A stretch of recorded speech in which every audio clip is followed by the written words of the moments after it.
If you love modernism, this is the paradigm. A home that honors Joseph Eichler's original vision of light and indoor-outdoor relationship. Yet it's fully reimagined with today's high-performance system, where every material, every finish, every details reflect deliberate craftsmanship. Quiet inner street, space privacy, calm light proportion flow, reimagined with intentions and like entry skylights above, reading warmth below. यहीं से सपने शुरू होते हैं, जहाँ रोशनी और शांति मिलती है. The living room opens wide, volume and ease, a dual-sided fireplace, connecting living and dining inside and out. Fleetwood glass disappears, walls dissolve, the patio becomes the room. Green lawn, open air, designed to gather. At the center, the kitchen, a sculpted quartz waterfall island. Custom cabinetry, sub-zero of luxury that perform.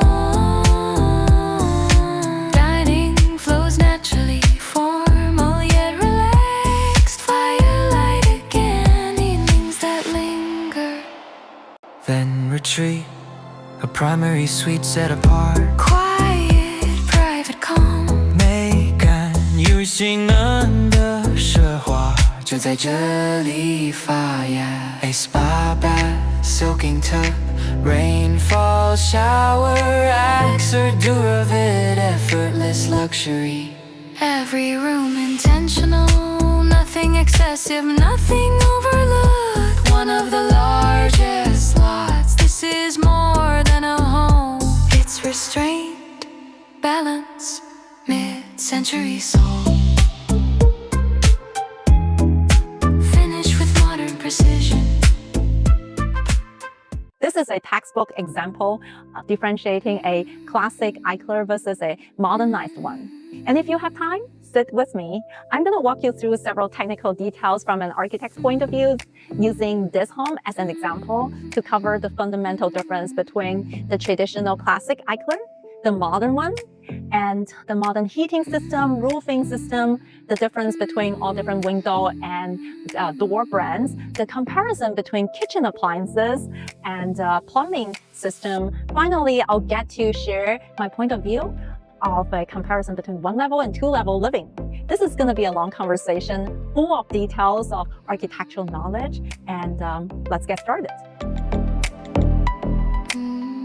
So for Eichler, as far as I know, there's only two kinds of people. Either you love it or you hate it. There's nothing in between. Why do people love Eichlers? Because they're truly remarkable creations. They offer extraordinary indoor-outdoor relationship, and with the privacy wall towards the street and the glass opening towards your backyard or courtyard, bridging the exceptional natural light into every space. The post and beam construction creates very efficient open floor plan for everybody to feel modern, even after decades till now. And beyond architecture, Joseph Eichler, as a developer himself, was a pioneer. He believed that housing should be all-inclusive. He sold homes to families from all different ethnicity without discrimination during a time when segregation was still common. So an Eichler is more than a house. It's a design philosophy with cultural roots and social values. But here is why some people don't like it as much.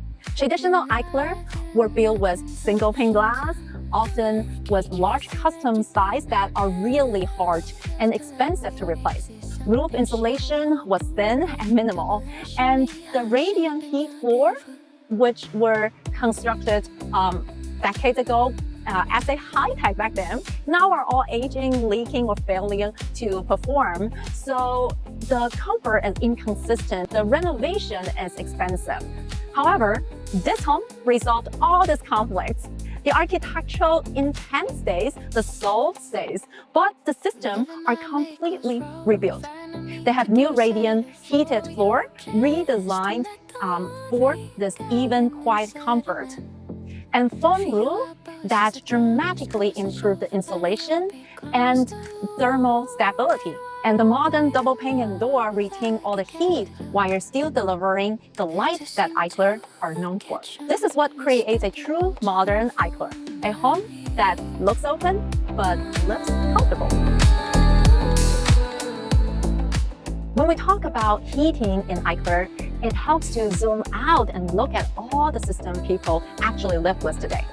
Originally, Eichler used water-based radiant floor heating. At the time, this was incredibly innovative. Heat rising quietly from the floor, no visual blocking, no noise. However, while the idea was right, the problem was the execution. Those original slabs were massive, produced in 1950s and 1960s. The tubing was not always placed evenly. Some were closer to the surface and some are very deeper, and the heat was not distributed evenly. Also, now over the years, the tubes probably leak or not function anymore. When that happens, most owners replace them with forced air with gas furnace. The gas furnace is common across the whole Bay Area ranch homes. However, forced air, although it works really reliable and powerful, it does come with some trade-offs. It introduces the mechanical noise, it creates dry heat, and it turbulates air and gets the dust all around. And lately, California shifted from gas towards electricity direction, so the heat pumps start to become more popular. While heat pump functions similar to the furnace, it does have a few improvements. It doesn't give you the dry heat anymore, and it provides cooling, yet it still gets all the dust and all the noises. So ultimately, the floor radiant heat is still the most luxury and best solution of all. No noise, no dry heat, and almost no dust, because nothing is being blown around. In this home, the heating was designed from ground up, literally. The radiant heated floors are new, engineered with brand new modern technology for even quiet whole home comfort. Heat rises gently to your feet, allowing the architecture to stay clean and open without vents or mechanical clutter. Of course, the radiant heat does not provide for cooling, so for warm days, we do have the mini split to offer the cooling, so you still get the most optimized comfort. When we talk about comfort, we have to talk about roofs. Talking about roofings, there are actually quite a few different styles out there, and they behave very differently, starting from pitch roof. Let's talk about it. The most common ones are the composite asphalt shingles. They have an average lifespan between 20 to 50 years, and they're very easy to install or repair and relatively inexpensive. Because of the affordability and simplicity, they remain the most popular roof type in the residential construction. Then you have the clay tile, concrete tile, and the slate roof. All these tile roofs are much more heavier material and significantly longer lifespan, from 50 to 100 years. And while they're more expensive and require structural support to be stronger, they are attractive visually and typically used in some architectural significant property, for example, Mediterranean homes. There's also metal roofing, which is extremely durable and relatively lightweight and very modern. However, some of them are a little bit brittle. It's hard to put the solar panel on it, or you can't really walk on it, but they have a long lifespan. Another traditional option that I almost skipped is the wood shaker roofing. Visually, it's really beautiful and classic. However, with the California fire, it's a little bit hard to get insurance to approve for them, and it's getting less popular now. Now let's shift to the flat or low pitch roof. For those, very commonly we use some build-up roof, also known as bitumen roof. These are asphalt-based system with multiple layers of gravel on top. They are durable, however, they have limited insulation function. You might ask, why are we talking about insulation of roof? Because roofing typically aren't insulations. You're right, because in a pitched roof, there will be attic space that you could put insulation above the ceiling under the roof. However, in a low pitch or flat roof situation, there's no space for insulation and the roof might want to kick in. So for flat roof, for example, Eichler, that's where spray foam roofing comes in. Spray foam roof combines insulation, waterproofing, and roofing 3 functions in one, creating seamless thermal envelope. While they do require recoating over time, they are exceptionally comfortable and energy efficient. And this roof was recoated as well so that you can effortlessly enjoy the comfort and the warmth. When we talk about windows and doors in the new construction today, here are a couple brands that often hear. Milgard, Anderson are almost the go-to choices. Milgard is probably the most widely used. Home Depot carries it. It's dependable, affordable, you see it everywhere. Anderson sits one level above that, more premium, more refined, stronger branding recognition. But in this home, they use Fleetwood. And that pushed it into a completely different category. If you think about a car terms, Milgard is like Toyota, Anderson is like Lexus, and Fleetwood is Porsche. Fleetwood is an architectural brand. They design for large openings, minimal trims, and precise execution. It's not about mass production, it's about experience and intent. Not everybody needs it, but if you know it, you know. I didn't notice this brand at first. I noticed the experience. When I opened this big door, I have never seen such a large glass panel this large move so smoothly, so effortlessly. So I asked the seller, what brand is that? They said, Fleetwood. And I was like, oh my God, that explains. This is the difference between a simple flip or an average renovation versus this home that the homeowner truly prioritized the highest living quality. No compromise and not a value calculation. All right, let's take a look at the kitchen appliances because they are the core of a home. You don't have to agree with me, but this is how I personally categorize them. Mainstream brands like GE or KitchenAid are like Banana Republic, nice, reliable, more affordable, and very mainstream. Jen Air feels like a Hugo Boss, stylish, design forward, a little bit more fashion conscientious. Thermador is kind of like Louis Vuitton, feature-rich, widely marketed, very recognizable, but sometimes could be a little bit loud in the design and the presence. Viking reminds me of Balenciaga in its earlier days, bold, aggressive, built around the performance aesthetic, very influential, but not always the most refined or for everyday living. Millie is Chanel. Precise, engineered, and minimal, serious, and very expensive. It's not about showing off, it's about discipline. And then we come to Wolf and Sub-Zero. To me, they're quiet ones. They're the Hermes. They're not trendy. They don't try to impress loudly. They're timeless. They're disciplined and built around function and consistency. Wolf focuses on control. Their oven is known for extreme precise temperature regulation and even heat distribution. In this home, they have double Wolf oven with the top one as steam oven. Comparing to microwave, this contains way better for reheating food for its texture, moisture, and nutrition.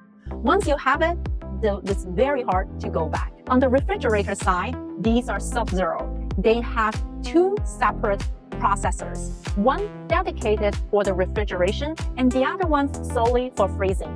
The separation makes the humidity control separated and have your food to have less water transferring to each other, and that's what the extra function is from Sub-Zero. They have one built-in full size for food and another one for wine. This tells you something. This kitchen wasn't designed to impress for photos. It was designed to be used every day at a very high level. When I walk into this house and look at all the bathrooms, I was like, wow, this feels like a live showroom of the world's top plumbing brands. But everything here is intentional. functional and designed for real lifestyle. Let's start with the double sink. This is Eichler by Hansgrohe, the highest tier within Hansgrohe, which is already a renowned brand. And essentially, this is a couture line of plumbing. Eichler collaborates with global designers like Philip Stark and Antonio Citerio, and you can feel that design discipline immediately. The faucet is wall hung, which keeps the countertop completely clean. The same geometry also carries through the bathtub minimal faucet as well. This is the hotel level refinement executed properly, and it makes housekeeping effortless. Now let's take a look at the shower. Most homes give you one shower head, but this bathroom gives you complete set of spa composition. You have a rainfall shower overhead, a handheld shower, and 3 body jets, precisely placed for comfort and circulation.